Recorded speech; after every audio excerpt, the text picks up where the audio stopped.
Baker on the sideline. I thought Baker was going to be kind of like stooge, sit on the bench, not really give a shit. He was clicking his pen. He was writing notes. He was listening to the plays. He was going nuts. Did he do a 2-minute all by himself before the game started? I don't know. That's what I was worried about. Because he probably would have snapped his arm in half if he would have. Well, that's the interesting thing. Whenever you're breaking a huddle with no people, you never know what's going to happen to your humerus bone, especially if it's already cracked. Yeah. I don't know how that news didn't get out earlier in the day until Jay Glazer was able to break that just an hour before kickoff, basically. Not only is it a torn labrum, remember Ian Rappaport told us he's got to tighten that up. That's right. You know, how the fuck are you going to tighten up a torn labrum? I mean, that was a very fascinating. As soon as Ian Rappaport said, he's got to tighten that thing up a little bit, I literally, what does that even mean? Well, the muscles around it, and then all of a sudden Jay Glazer, he kind of just dropped it in there casually, by the way.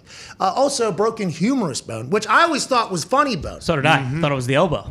Yeah. Me too. I said, what the hell's going on here? Not too funny. No. Funny bone. Right. No, it's actually the humerus. Turns out that's in the shoulder. Who knew? I learned a lot yesterday about Baker Mayfield potentially playing through a lot of pain. He had a broken bone and a torn labrum, still going out there. They had to give him some insane shots. But you're right. I liked how invested Baker Mayfield was in the game in Case Keenum and in his teammates, Dearness Johnson, playing very well. The future, though, I mean, now with Baker Mayfield definitely being out. Yeah.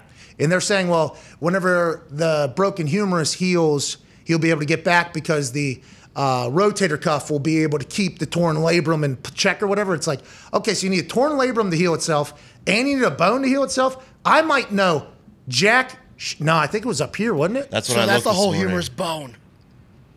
So we were kind of right about the elbow. No, see, I don't know, because that was not the graph that I seen on it. It was said it was something up in here.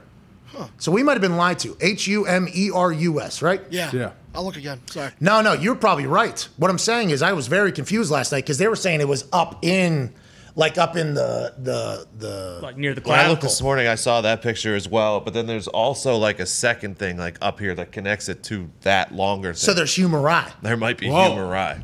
So there's two humeruses. There's humeri in the body. Yep. Whatever the case, I don't know how bones just join back together. I don't know if that happens. I wish it would for Baker. It seems like he's obviously very invested in the team, but that's a heartbreaker for Baker Mayfield, who's coming into a contract deciding season. Now it looks like he's going to be out for at least some time until his. I mean, what do you do? Drink milk? Is that right? Is milk what it is? Whole milk. Yep. That's what he's got to do. He's just got to house milk out there. I don't even know how you get the bone to come back, and let alone the torn labrum to just join each other back into the whole thing. It makes no sense. Well, and like you were saying yesterday, like, okay, that's all good and well until he gets hit one more time or until he goes down on it. Like, there's a good chance that, it just breaks again. Like, it's not going to heal to the point in 3 weeks where he doesn't have to worry about it the rest of the season. Like, I think they are in trouble. And Whenever you look at that game last night, okay, and obviously Baker with a broken humerus, a torn labrum, that's bad news. And they're saying it has to heal. I don't know how that works. I'm not a botanist or whatever it is. You got to drink more milk. I don't know how that happens. Seems like Baker's going to be out for some time. Is Case the guy, you think, going forward? And what does this mean for the Cleveland Browns in the future with Baker on this contract year, Dan?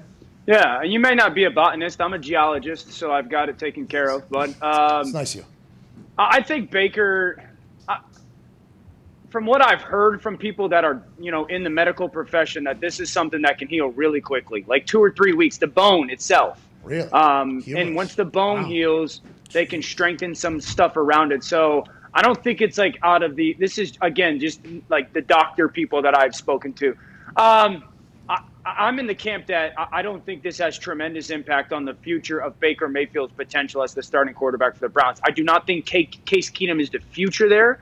He might be the guy for the next couple weeks. We know what Case Keenum is. I do think it throws an incredible wrench in the plans. 7-8 weeks ago, the Browns were, let's win our division. Let's win our division. Let's make a run at the AFC title game and or Super Bowl. Let's figure out if our quarterback is like the guy, right? The guy that we can win games because of. And I think because of the Baker injury and all the other injuries, winning the division is you got to recalibrate your goals, so to speak. Is it still potential to get that done? Yes, but we have to be honest about where they are with all those injuries. And with the Baker thing, you go, okay, for the first 6 weeks, he didn't play well. And I would say that for 90% of that, it was attached to the shoulder and kind of the impact that that's had. So if he misses another game or two, then you're halfway through the season. So the evaluation, one of the most important parts of this season, is going to be very much so up in the air. So I still think Baker is the quarterback of the Cleveland Browns moving forward. I think it's crazy for people to think that they are just going to randomly move on from Baker Mayfield at the end of this season. I think it's what are you going to go? Where are you going to go? Who are you going to go get that you think is a better option? A lot of Ivy League people making decisions over there in Cleveland right now. Obviously, a couple that we know personally who are incredibly intelligent, both on the field, off the field, and everything like that. Andrew Berry has a massive decision to make because that roster is filled with talent.